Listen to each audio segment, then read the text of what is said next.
So hello students, welcome back to my YouTube channel biology classes.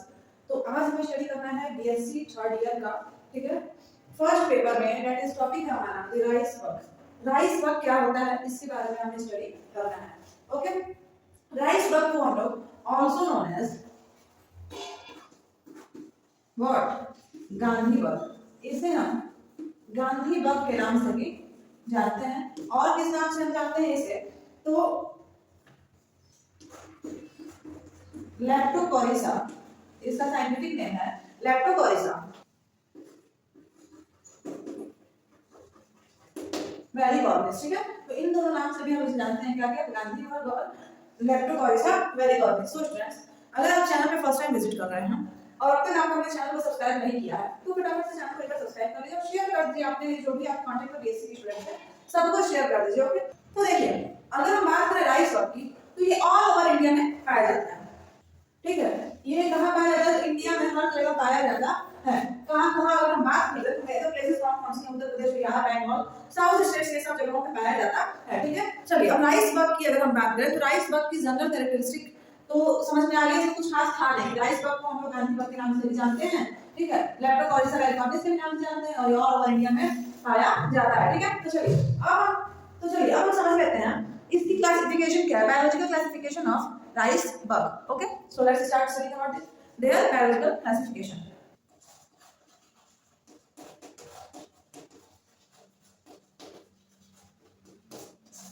Classification of rice bug: phylum,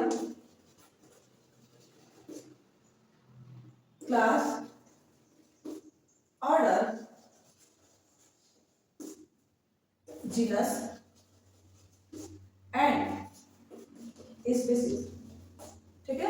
इनके बारे में देखिए, phylum किस phylum से बिलोंग करते हैं, क्लास कौन सी है, ऑर्डर क्या है, जीनस एंड स्पीसीज की क्या है राइस बग की, चलिए समझते हैं। अगर हम बात करें फाइलम की तो फाइलम है इनका आर्थ्रोपोडा। क्लास की बात करें तो क्लास है इंसेक्टा। ऑर्डर क्या है, तो ऑर्डर है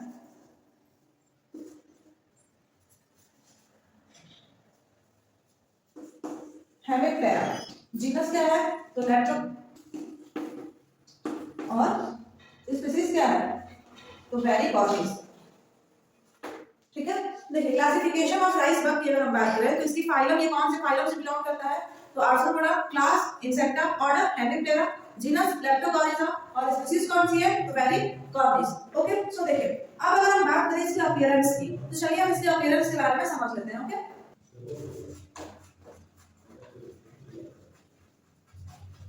अपीयरेंस ऑफ राइस बग और appearance of Leptocorisa varicornis. Okay, तो देखिए, ये लेप्टोकोरिसा वेरिकॉर्निस यानी कि राइस बग, जिसे हम गांधी बग भी कहते हैं, ये एक्टिव होता है ग्रीनिश येलो इंसेक्ट, ठीक है। ये कैसा होता है, रिएक्टिव इंसेक्ट होता है। ओके, और कलर क्या होता है इसका, तो ग्रीनिश येलो कलर का इसका कलर होता है इसकी बॉडी का, ठीक है। और इसके लेग्स जो होते हैं वो लॉन्ग होते हैं, लॉन्ग लेग्स।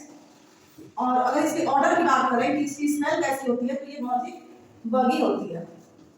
ओके, और अगर इसकी लेंथ की बात करें कि ये कितना बड़ा होता है, तो 25 mm इन लेंथ। एंड इसके पास 4 जॉइंटेड एंटीने होते हैं, 3 जॉइंटेड टर्सी। इतना समझ में आया अपीयरेंस में कि एक्टिव होते हैं, ग्रीनिश येलो कलर के होते हैं, लेग्स जो होते हैं इनके लॉन्ग होते हैं, प्लस इनका ऑर्डर कैसा होता है, बगी होता है। लेंथ की बात करें तो 25 mm की लेंथ होती है, 4 जॉइंटेड एंटीने होते हैं और 3 जॉइंटेड टर्सी होती है, ठीक है। और अगर हम बात करें इनके एक्टिव होने की, रिएक्टिव होते कब है, ज्यादा से ज्यादा ये मॉर्निंग एंड इवनिंग टाइम में एक्टिव होते हैं। इसी समय पे क्या करते हैं, हम पहुंचाते हैं, ठीक है। इनफैक्ट फीमेल एब्डोमेन जो होती है वो स्लाइटली स्वेलर होती है एट दी एपेक्स। ओके, देखिए ये इसकी अपीयरेंस क्लियर हो गया। गांधी बग या फिर राइस बग, जिसे हम लेप्टोकोरिसा वेरिकॉर्निस भी कह रहे हैं, तो इसकी अपीयरेंस क्लियर हो गई। अब हमें समझना है ये डैमेज क्या करता है, ठीक है। ये किस प्रकार से इफेक्ट करता है, क्या डैमेज करता है, ये चलिए हम समझ लेते हैं, ठीक है। तो अपीयरेंस क्लियर हो गया, आप चैनल को सब्सक्राइब कर लियोगे, मुझे पूरी उम्मीद है। चलिए,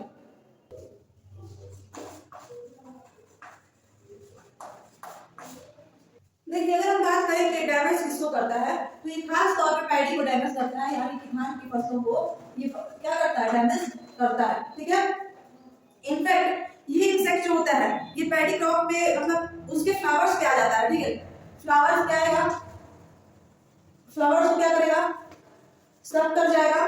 ठीक है, और फिर अपने माउथ पार्ट से उसके बाद मिल्की ग्रेन्स होते हैं जो कि उसके ऊपर रिलीज कर देगा। क्या करेगा, मिल्की ग्रेन फसलों के ऊपर क्या करेगा, रिलीज कर देगा। ठीक है, जिसकी वजह से फसलें खराब हो जाती हैं।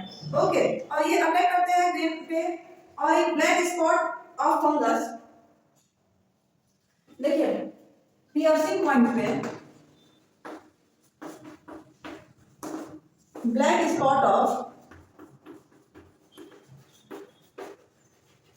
फंगस क्या करते हैं, ये रिलीज कर देते हैं। ठीक है, और जिसकी वजह से जो पैडी की क्रॉप है यानी कि जो धान की फसल है उसके ऊपर ब्लैक कलर के स्पॉट्स भी हो जाएंगे, प्लस उनके जो फ्लावर्स रहेंगे उनको सब करने के बाद ये क्या करते हैं, जल्दी रिलीज कर देते हैं, जिसकी वजह से फ्लावर्स भी खराब हो जाएंगे और फसल अच्छी तैयार नहीं होगी या फिर फसल पूरी तरह से क्या हो जाएगी, डिस्ट्रॉय भी हो जाएगी। ओके, तो ये थी इनकी डैमेज। देखिए अगर हम बात करें इनकी स्ट्रक्चर की, तो इतना स्ट्रक्चर नहीं पूछता है, पर हाँ इनकी लाइफ साइकिल जरूर पूछता है, लाइफ हिस्ट्री इनकी अच्छे से आप लोगों को तैयार रखना है। ठीक है, तो डैमेज समझ में आया। अब चलिए अब अगर हम बात करें इनकी लाइफ हिस्ट्री की, लाइफ हिस्ट्री, तो लाइफ हिस्ट्री ऑफ गांधी या लाइफ हिस्ट्री ऑफ एपिकॉर्निस रेडिकॉर्निस, तो इसकी अगर हम बात करें तो देखिए ये ब्रीड कितना कम करते हैं, तो ये ब्रीड की बात करें तो through out the year. Okay, ये अटैक कब करते हैं, पैडी क्रॉप पे, अटैक ऑन पैडी क्रॉप धान की फसलों पे ये कब अटैक करते हैं, तो अगस्त टू अक्टूबर, अगस्त से अक्टूबर के बीच में ये धान की फसलों पे क्या करते हैं, अटैक कर जाते हैं। इसके बाद कॉपुलेशन, फीमेल ले एग, जब कॉपुलेशन होता है, ठीक है, आफ्टर कॉपुलेशन फीमेल क्या करती है, फीमेल ले एग्स। देखिए फीमेल जो है एग ले करती है 2 to 3 रो में। ठीक है, 2 से 3 रो बना करके फीमेल जो है वो एग ले कर देती है। टोटल 24 to 30 एग ले होता है। ठीक है, इन अ रो सिमेट्रिकल एग ले होते हैं। ओके, और ये एग जो है कैसे होते हैं, चलिए हम समझते हैं इसे भी। देखिए जो एग होता है जो फीमेल ले कर रही है वो ब्लैक कलर का होता है, फ्लैटेड होता है, ओव्यूलेट होता है। ओव्यूलेट इन द सेंस किस शेप में होता है, तो ओवल होता है। और एग के हैचिंग में टाइम कितना लगता है, तो हैचिंग जो है वो अबाउट मतलब लगभग 1 हफ्ते का समय लगता है। ठीक है, इसकी हैचिंग में। ओके, एंड आफ्टर देन एक यंग नीफ रिलीज होता है, यंग नीफ रिलीज होता है जो कि जिसकी बॉडी जो होती है वो स्लेंडर ग्रीन कलर की बॉडी होती है and longer legs and divide of wings. Legs लंबे होते हैं और डिवाइड होता है किसका, विंग्स का। ठीक है, और ये न्यूम्स जो होते हैं generally take about 18 to 22 days to attack full maturity. इस न्यूम्स को 20 to 22 डेज लगते हैं forward to attain maturity, maturity attain करने के लिए 20 से 22 दिन लगते हैं इस यंग न्यूम को। ओके, जो लाइफ साइकिल होती है वो कंप्लीट होती है 4 to 5 वीक्स में। लाइफ साइकिल कंप्लीट कितने वीक में होती है, तो complete with in 4 to 5 weeks.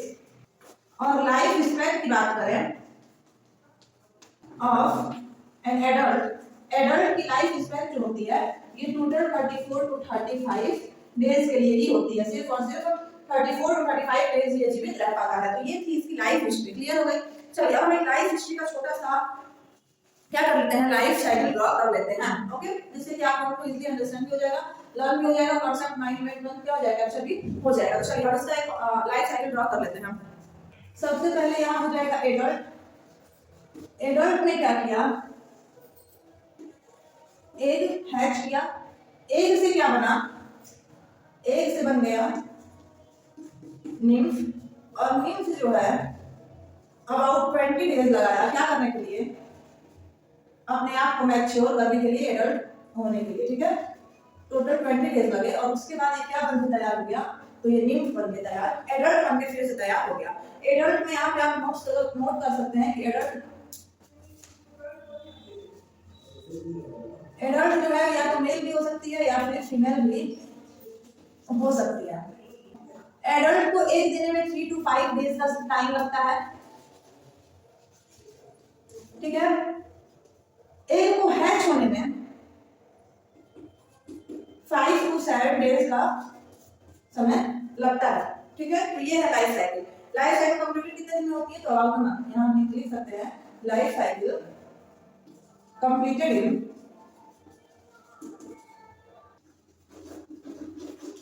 About a month, ठीक है। एक महीने में लगभग लाइफ साइकिल कंप्लीट हो जाती है। ये क्या है, life history of Leptocorisa varicornis. ये क्या है, life history of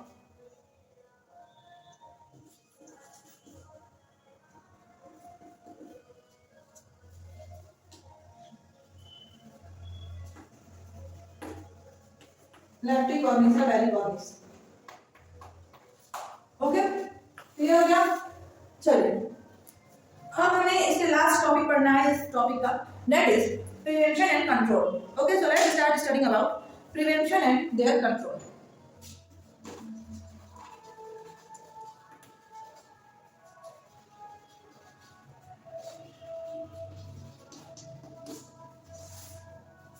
So now we have to study about prevention and control of lactic verisophagus.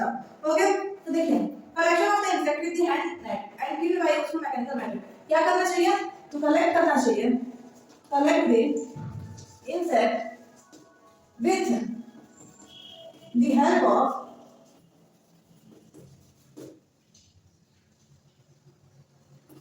hand net and killed by